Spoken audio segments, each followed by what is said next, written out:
Welcome back. Let's bring in our guest who is going to help us break down some of the things we're going to be looking at as far as the headlines are concerned. Mr. Ambrose Igboke is the chairman of the Guild of Public Affairs Analysts in Enugu State. Mr. Igboke, thank you so much for coming on the program. Good morning, Geoffrey. Thanks for having me. Let's get started with the Vanguard newspaper, leading with politics. Well, all of us may be dealing with pump price of petrol. The politicians are busy preparing for convention, primaries, and the next election. So you can see that spread. Southeast Zonal, APC had held its regional conference, zonal conferences yesterday. But the headline, 2027, Makinde, Wike comes move to save PDP. Those working against reconciliation identified, flushed out. Turaki, Makinde, Bala, stakeholders gave us mandate to reconcile NWC source. What do you make of this reconciliation? Well, the reconciliation is just like, when you are quarreling with somebody, when the person was alive, you refuse to reconcile with the person. Then when the person now dies in the grave, you now said you want to go and reconcile with the person. That's the kind of metaphor I want to give to this PDP reconciliation. Because they had the opportunity to reconcile. They sat down there while their governors were moving to other parties because of the irreconcilable differences they have had for the past 2.5 years, going 3 years. So it's a pity that it is now that they are thinking of a reconciliation. What manner of reconciliation are they going to get now when they have lost almost all their governors? I think for 1 or 2, the other governors are gone. The reconciliation would have started or cemented when these quarrels were going on in their party. Quarrels about who gets the national publicity secretary, national organizing secretary, where they were having issues with the Southeast Caucus, and Southeast Caucus gave them, a timeline that if by so time you don't agree to what we are saying, we are going to pull out. When there was only one governor remaining in the Southeast, Peter Mba, I was making all the moves to reconcile with them. They rather were comfortable throwing away the Southeast without having any governor there at all than reconciling. And so many other governors that left. So this, for me, I don't know what they are reconciling when the house is already in tatters. I think the PDP is going to this election with a tail between their feet, their legs. They don't have anything to offer, basically, because it has been decimated. Imagine the PDP not having begging candidates to contest the Anambra election. That is how down PDP has gone. So this reconciliation, I think, is just for the optics. It may not also work, as many did not work, because over the time, there have been so many reconciliation moves made. But those parties that don't want it to work are still there, and the ego trips are still playing. And as I said earlier in some of my intervention, I think some people just want PDP dead, and they are succeeding at it. Well, for them, they're saying that those against the PDP have left, so now it's time for the ones who are for PDP to come together. But that's the thing with politicians. One moment they're at each other's throat, the next they're dining, and the next they're back at their throats. But let's take a look at the Guardian newspaper. Mr. Igboke also leads with politics this morning, and it's sort of a general look, but you can tell that there's a focus. Concerns as consensus plot robs parties of internal democracy. So the new Electoral Act removed the indirect mode and just left it at direct and consensus. But what we're seeing is that the big party, the APC, for example, is saying, well, we have 2 options, but we're going with consensus. Consensus basically saying that we just decide in one room, I'm talking about the leaders, that this is who we're going to have as our candidate, and that is who the person is. Forget whatever primaries, just ratify it. It's a page 6 read. So some might say this is a win, having direct and consensus allows people, all the party members, to be a part of it. But it looks like the other option is just a spare tire that probably will never be used, rather.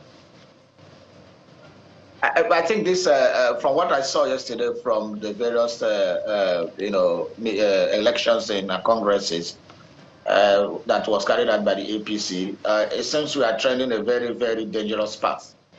Because before, when we had these delegate congresses where people are, delegated from their various states to come and do elections. I think it was more looking like an election.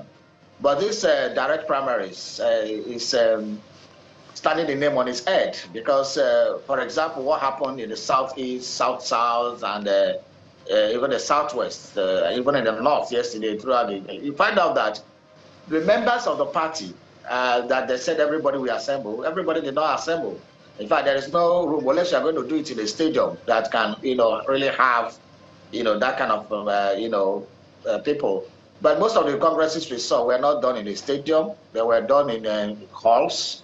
So who nominated the people that came into those halls? So again, we are going back to delegates, because those people that were in those halls and around the country that for the APC Congress were in the halls and they were nominated. So the door was not thrown open for every member, as was said. And we could see the way the motions were moved. It was by elected leaders most of the time, or party bigwigs, that were moving the motions around the country. Therefore, the majority of the people who are party members who are said to be involved in the direct primaries, it's not really working. So what is now the essence of direct primaries? So if just somebody can just nominate somebody and the elites now said, okay, this is the person I've endorsed, and they say carried or not carried. We are bringing back what we have in the National Assembly to the Congresses, where you say the A, say I, say nay, the nays have it or the ayes have it. If this is how we are going to go, then the party primaries itself and congresses that will lead to the party primaries, then we are afraid that the party primaries are going to be treated this way as well. For what happened yesterday throughout the country with the APC congresses, I don't think those was an election. Those were just endorsements. Because when you say consensus, how many people were really down there to do the consensus? So what I'm saying in essence, that we are back to delegates. So I don't even know why we removed the delegates in the first place, because they were all around the country yesterday. They were just delegates, appointed by different people, sat in a hall. Before they have met, they have already cemented who was going to be what, brought out a list, and they asked some of the party whigs to move motions, and they were seconded, and they were cemented. Well, if that's the kind of democracy we want, fine for us. Let's see how it goes in the primaries. Already there are complaints of people being denied nomination forms and the rest. I just hope that APC, in its power and might, does not have the arrogance that the PDP had some years ago, to think that they are invincible, that nothing is going to happen, that they're infallible and nothing is going to happen. They should tread carefully and not make the mistakes that PDP made some years ago. We're still dealing with strongman politics, the people with the war chest and proximity to power. And I'll continue to say, and I say to all the APC members, APC has not been tested yet.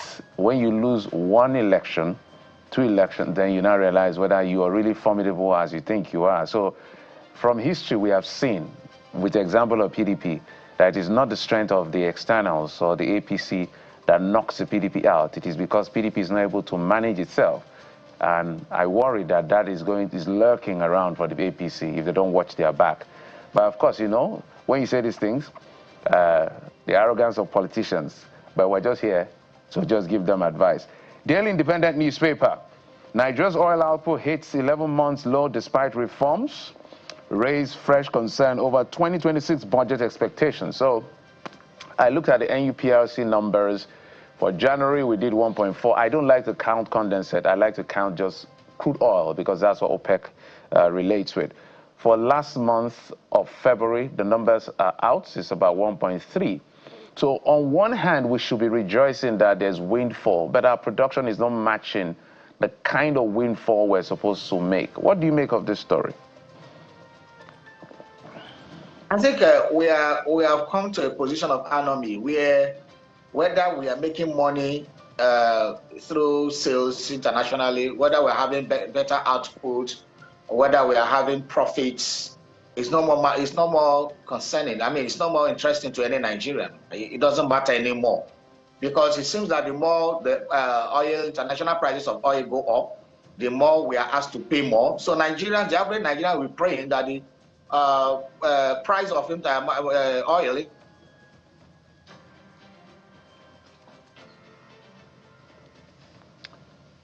Oh dear. The network is not allowing us to hear what you're saying, Mr. Bouquet. Let's try again, Mr. Bouquet. Can you hear us? Oh, dear. Okay. Well, the network just yet again. So we're talking about, guys, crude oil price and all of that. Not crude oil price, our production. With all the private contracts, with all the reforms and all the incentivization, we know Bonga is coming up sometime next year and all of that. We should be having additional 150K, almost 200, depending on whatever we're able to get from that field. So we should see an uptick or an upswing in terms of production, daily production of our crude oil. But for now, we're not making as much money as we should make, potentially. Mr. Bouquet, if you can land on your thoughts, so we can take one more paper before I let you go. Yes, as I was saying earlier, I say it doesn't matter to ordinary Nigerian anymore. So the more money, we should be praying that we make more money, that price of oil increase in international market. But it's not very clear that even when it increases, we are paying more. We are being more impoverished. We are spending more to buy the petroleum products. So the average Nigerian will rather be praying that the money in the international market for oil price goes down so that we are going to pay less. So it is a kind of economics that I don't understand, and I keep on referring to this as voodoo economics, because we are supposed to be happy that our crude oil is selling more, therefore it will cushion our effect here, we make more money, things are subsidized, and Nigerians pay less. But rather, we are paying more. We are paying what somebody is buying our fuel overseas.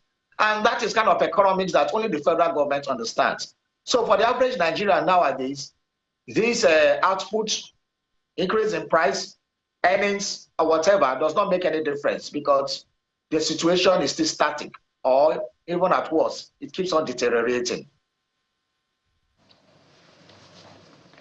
All right, so Mr. Bouquet, thank you so much. We wish we had more time to take your insights on other papers, but I think you've articulated your thoughts well enough for us today. Thank you, sir. We appreciate you. Thank you for having me on the show this morning. Ambrose Bouquet is a member of the public affairs community in Enugu State. He chairs that association. We'll take a break, and when we come back, we'll get to security. Stay with us.